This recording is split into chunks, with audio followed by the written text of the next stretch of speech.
Hey everyone, welcome back to the channel. In today's video, I'll show you how to manage your Venmo transaction history and make it completely private. Many people don't realize that Venmo works a bit like a social app. You can show your payments publicly unless you change your settings. So if you're wondering how to delete your Venmo transaction history or keep it private, here's everything you need to know. First, let's clear something up.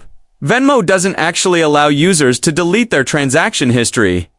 Even if you close your account, your past payments still remain in Venmo's system and on the recipient's account. So, deleting isn't an option, but the good news is, you can make your transactions completely private. Here's how to do it. Open your Venmo app and tap on your profile icon in the bottom right corner of the screen. Once you're on your profile page, tap the settings gear icon in the top right corner. From there, tap on Privacy. Now you'll see three options for who can see your transactions: Public, Friends, and Private.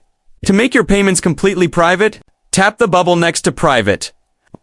Only you and the other person involved in the transaction will be able to see it. This will also make all your future transactions private automatically. However, if you want to change the visibility of past transactions, you can go back to each one manually and adjust its privacy setting. And that's it. While you can't delete your Venmo transaction history, you can take full control of your privacy and make sure no one else can see your payments or messages. If this video helped you secure your Venmo account, don't forget to hit the like button, subscribe for more simple how-to videos, and drop a comment if there's another tutorial you want to see next. Thanks for watching, and I'll see you in the next one.